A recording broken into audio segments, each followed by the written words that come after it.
Iraq says it has asked the United States to dispatch a delegation to Baghdad to initiate preparations for the U.S. troop withdrawal from the country.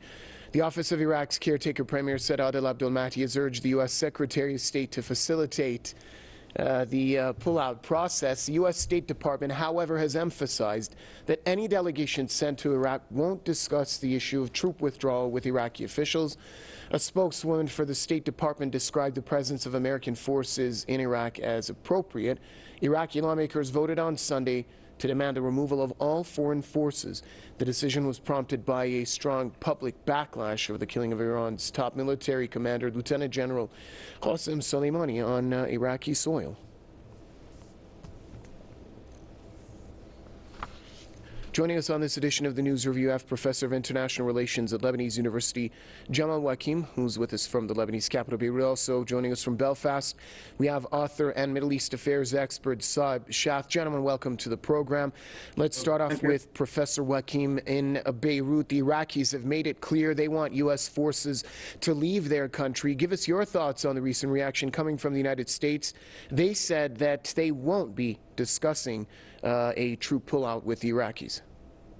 Well, this is ironic how the United States wouldn't discuss such a matter with the Iraqi government. Their troops are on Iraqi soil, and if they refuse to do so, they will have they will lose any legitimate cover for the presence of their troops, which will become occupying forces subject to armed resistance. So I believe that the American answer, or the American response, is very irresponsible on one hand, and at the same time it's very inadequate because inappropriate, because it doesn't follow any rule or any law established by international law or international norms for diplomatic relations.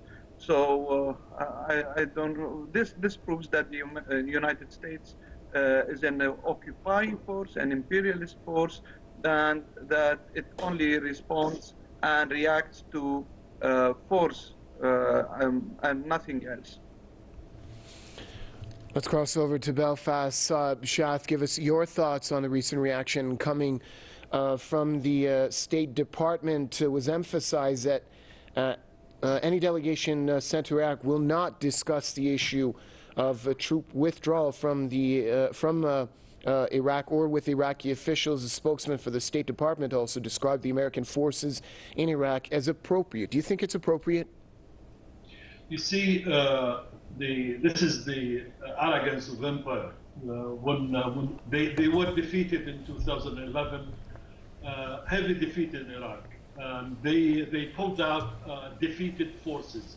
Then the Obama administration started to come around some of its own stooges in Iraq to form what was known then the SOFA agreement, which is security presence for the American forces in there to facilitate the training and giving consultancy to the Iraqi army, but not to facilitate using Iraq to attack its neighbors or to use Iraq to assassinate foreign dignitaries who's coming to visit Iraq and to meet with the Iraqi Prime Minister to broker deal like late General Soleimani when he arrives in Iraq to broker the deal, peace deal between the Saudis and the Yemenis. The proposal to be discussed with the Iraqi Prime Minister, who was waiting on him. That was declared by the Iraqi Prime Minister. So the United States of America acted as a terrorist state covered up with such security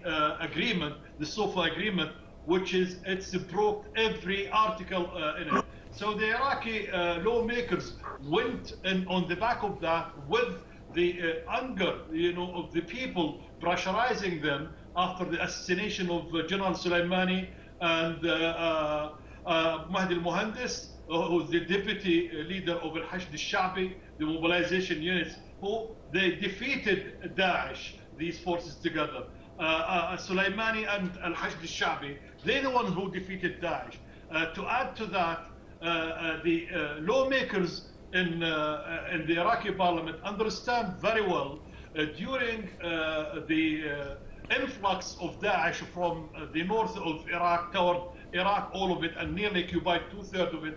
The United States of America denied providing the Iraqis with any sophisticated weaponry or training to help them to stop this influx or to counter Daesh. The only forces that stepped up was Al-Hashd al-Sha'bi, which was trained by General Soleimani himself. These are the two factors which helped to erase this wave of Takfiri groups coming to Iraq. And the same thing he was helping, of course, in Syria and in Lebanon. That's why you can see the presence of the United States of America is a terrorist presence right now. The other thing is the United States of America, even himself, he is declaring in his last speech, saying United States of America have enough oil now and is considered #1 in the world of producing oil and gas, and sufficient enough, doesn't need the Middle East oil. The United States of America and Israel, together with the help of Kurdish militias in North Iraq, they loot $1 trillion of Iraqi oil every year, engineered by their multinationals in there. They know that. The other thing, it's not just about looting the Iraqi oil. It's about suffocating and looting the whole of Iraqi oil and denying the customer, the clients of Iraq, from having the energy as they want, especially China, and starting using Iraq as a base for a springboard, as a springboard for the future in attacks to sabotage and destabilize the region, Iran, Syria, Turkey, the rest. So this is the aim, and that's why the United States of America won't give up quickly or leave Iraq quickly. As Muqtada Sadr, he's seen this very clearly, the Iraqi cleric, when he said it's not just about leaving Iraq. They have to leave Iraq humiliated, which means under attack in bags, in body bags. That's what Muqtada Sadr was saying.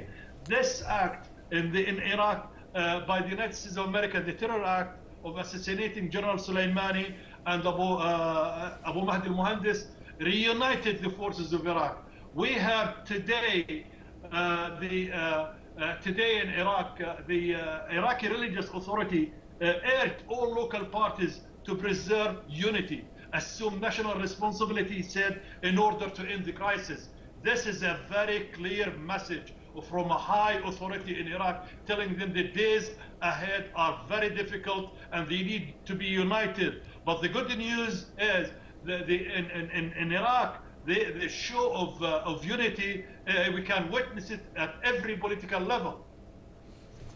Professor Wakim, the assassination of Lieutenant General Qasem Soleimani at the hands of the United States set into motion a sequence of events, starting with Iraqi MPs calling for the expulsion of U.S. forces. Then there was the Iranian retaliation. The Iraqi PMU leader has stated that Iraqi's response will not be lesser than the Iranian response. How do you view the blowback from this reckless act carried out by the United States? Well, I believe that it jeopardized the United States stance that was trying to pretend that it was fighting terrorism, and all of a sudden it targets the two generals who were responsible for defeating ISIS, mainly in Iraq and Eastern Syria, who were Qasem Soleimani and Abdul-Mahdi al-Muhandis.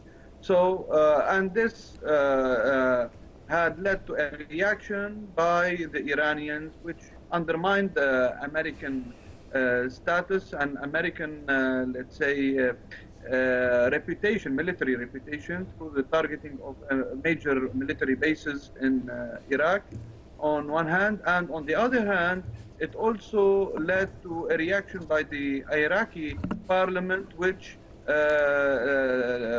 took the decision or voted for the withdrawal of American troops, and this delegitimized the presence of the American troops in Iraq. Of course, the reaction, the Americans will not respond to these acts. They will not comply with the demand to withdraw, but this will open the way for Iraqi armed resistance against U.S. troops. And I believe that in the next few weeks, there will be casualties among the American soldiers due to Iraqi armed resistance against the U.S., which became an occupying force, and this will affect negatively the status of Donald Trump. It will mount opposition to him, and it will discredit him, making him lose points right before the elections. And I believe that this would culminate in him losing the upcoming elections, and would lead to the formation of a more pacifist administration in the United States. And this would be would render Iran like how to say a spell for the American president, because Donald Trump would be the second one to lose a second term because of Iran or the Iranian factor, after Jimmy Carter's failure to be re-elected back in 1980. All right, one last reaction from Saeb Shaath in Belfast. Mr. Shaath, Professor Wakim believes that this will cost Donald Trump the election. Do you agree with that? Yes, I see today the moves yesterday from Pelosi, the leader of the majority in the Congress. Today, you can witness in the streets of all of the United States of America, the protesters in there demanding the administration not to be reckless and to be engaged in any act of war. They told him, you lied to us. You came on the ticket in 2016 of ending this, as he coined it at the time, useless wars on the Middle East and squandering of the American money. And he said 7 trillion were spent in wars without result in the Middle East. And then when he assumed office, straight away he said he wants the oil, and then he wants he put Iran at his as a target, because he sold out the United States of America's national interests to the Israelis, and he act now as agent to Netanyahu, to whatever the interests of Israel he accomplished in behalf of Israel. So he is reckless to the interests of the United States of America, and a lot of the Americans see in that.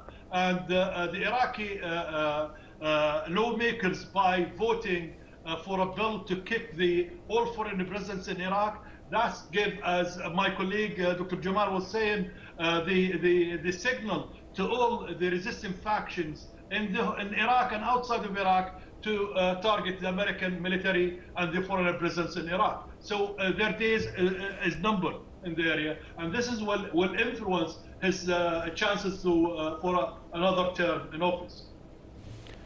Thanks a lot, gentlemen. Author and Middle East affairs expert Saeb Shaath joining us from Belfast, and we also had Professor of International Relations at Lebanese University, Jamal Wakim, speaking to us from the Lebanese capital, Beirut. That's it with this edition of Press TV's News Review. Thanks for watching.